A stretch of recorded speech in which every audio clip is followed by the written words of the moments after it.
तशद्दुद इतना था कि वो चेहरा देखने के मैं अभी कुछ कह नहीं सकता था। आगे उसके अल्फाज़ में कुछ नहीं कह सकता कि देखने वाले को आँसू आते थे। इतना तशद्दुद क्यों होता? आँखें उसकी बह निकली, ज़ुबान उसकी बह निकली। 3 दिन बाद मिली और वो लाशें ख़राब, इतना उसके साथ जुल्म किया, उनका चेहरा भी नज़र नहीं आ रहा। इतना मारा गया। हमारा उनका चेहरे की बिल्कुल पहचान नहीं हो रही हमें, भई ये वही हमारा भांजा था ना, उसके ये हाथों पाँव पे पूरे निशान थे, जैसे बंधा होता है ना बांध के उसको मारते हैं, तो ऐसे इसको मारा। दूसरा ड्राइवर जो उसको खाली यहाँ से गोली लगी, इधर लगी उसको। अस्सलाम वालेकुम नाज़रीन इकराम, जैसा कि आपको पता है कि पाकिस्तान में इस वक्त ये जो कच्चे के डाकू हैं ना, ये डाकू पाकिस्तान में इस वक्त इनसे ना आम शहरी महफूज हैं, इनसे ना लोग गरीब महफूज हैं, ना अमीर महफूज हैं, ना गाड़ियों के ड्राइवर महफूज हैं, ना मज़दूर महफूज हैं, ना मुसाफिर महफूज हैं।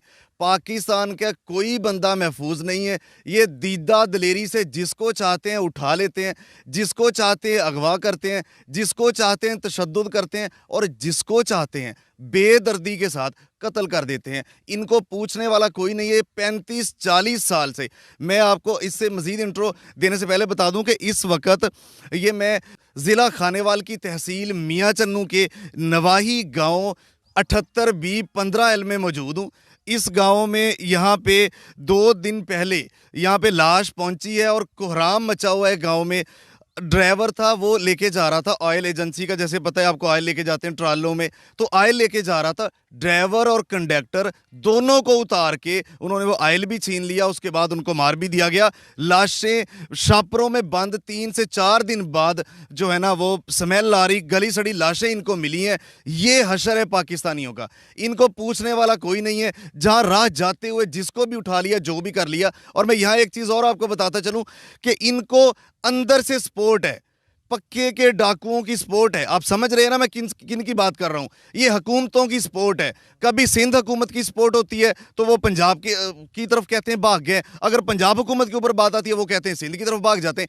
यानी जब तक अंदर की सपोर्ट खत्म नहीं होगी, ये इलेक्शनों के ऊपर इनके सरों पे हाथ नहीं रखा जाएगा तो ये गरीब लोगों की असमतें भी लुटेंगी, गरीब बच्चों के छोटे छोटे मासूमों के उनके बाप भी लुटेंगे, भाई भी जाएंगे। तो यहाँ आज हमारे साथ वहीद अब्बास ड्राइवर था, उसका मामू यहाँ पे मेरे साथ मौजूद है। वहीद अब्बास का एक बेटा ये आप देख सकते हैं और वहीद अब्बास का एक ये बेटा है और एक ये बेटा।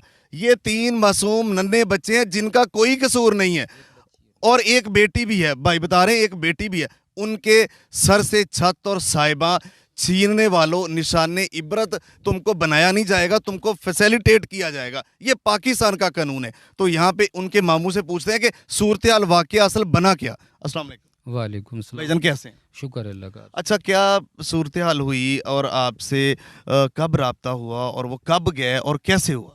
ये 23 मार्च को हमारे पास गए, छुट्टी थी, कराची में गाड़ी लोड करते हैं, इनकी छुट्टी थी। इन्होंने मेरे को फ़ोन किया, मैंने बोला मेरे पास आ जाओ, तो ये मेरे पास आ गए, रात हमारे पास रहे।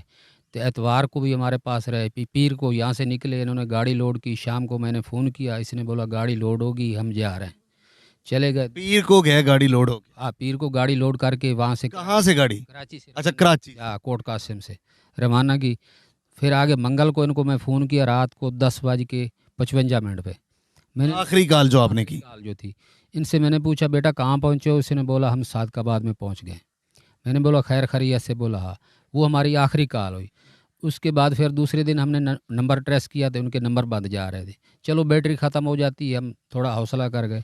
जब 2 बजे तक इनका नंबर नहीं मिला, साथ वाले ड्राइवर का नहीं मिला, फिर हमने इनको अड्डे मैनेजर से जाके फ़ोन करके पूछा भाई हमारे रात 2 बजे? नहीं, दिन को भाई हमारे ड्राइवरों के नंबर बंद दे। उसने बोला हम भी ट्राई कर रहे हैं बंद दे। फिर उसी चक्कर में हम पड़ रहे। फिर हमें लोकेशन मोबाइल में निकाली, उन्होंने बुलाया, बताया तुम्हारी गाड़ी जो है ना आमदपुर शर्किया में होटल में खड़ी। लोकेशन जब निकाली फिर हमने, उसका बड़ा भाई था सादकाबाद में दूसरी गाड़ी लेके जा रहा, वो वहाँ से आया, उसने देखा तो गाड़ी वहाँ खड़ी थी। सिक्योरिटी गार्ड से पूछा भाई ये गाड़ी कौन खड़ी करके गया और किस टाइम? उसने बोला भाई हमें नहीं पता, हज़ारों गाड़ी आती है, कौन खड़ी करके गया, कौन किस टाइम कर गया नहीं पता। चलो उसके बाद मालिक उसको गाड़ी वाले को फ़ोन किया, उसने बोला हम आ रहे हैं। वो सुबह 10 बजे पहुँचे वहाँ। उसको बाइक उठाया, वो अपना ढूंढते रहे। फिर हमें लाशें मिली हैं तीसरे दिन। तीसरे दिन लाशें मिली, तीन लाशें वो शाहपुरा। भी ढूंढा आपने, कैसे मिली? वो पुलिस वालों ने फ़ोन किया, हमारे नंबर पे घर पे कॉल आई कि वो नंबर घर का था, वो भाई के नाम था। उसने फ़ोन किया, भाई डेड बॉडी मिली है यहाँ से मुसलम चौक है कोई, उसमें दुकान के अंदर लाशें पड़ी हैं, हमें बदबू आई। हमने दरवाज़ा पुलिस को बुला के ताले तोड़ाए तो अंदर 2 लाशें बरामद हुई, उसकी आके पहचान करो। फिर हम कमरा कैसा था और कहाँ पे था? दुकान थी, 2 कोई तेल की एजेंसी है, वहाँ दुकान थी, ड्रम वरम पड़े थे। वहाँ से फिर लाशें वो लेके हॉस्पिटल में हमें आके दी, हमने पहचान करी तो वो लाशें हमारी थी और 3 दिन बाद मिली। और वो लाशें ख़राब, इतना उसके साथ जुल्म किया, उनका चेहरा भी नज़र नहीं आ रहा। इतना मारा गया? हमारा उनका चेहरे की बिल्कुल पहचान नहीं हो रही हमें, भाई ये वही हैं। फिर जो उसके कपड़े वपड़े हमने वो पहचान किया, उस वजह से हमें पता चला दोनों आईडी कार्ड निकले। वो दूसरा जो ड्राइवर था उसको यहाँ एक गोली लगी थी, इसको खाली वैसे उन्होंने मार मार के थे। यानी तशद्दुद कर करके मारा? जी हाँ, जी हाँ, उसको तशद्दुद किया खाली। जिस्म के ऊपर भी निशान? बिल्कुल पूरा आंखें निकली हुई थी। हमारा भांजा था ना, उसके ये हाथों पाँव पे पूरे निशान थे, जैसे बंधा होता है ना बांध के उसको मारते हैं, तो ऐसे इसको मारा। दूसरा ड्राइवर जो उसको खाली यहाँ से गोली लगी, इधर लगी उसको।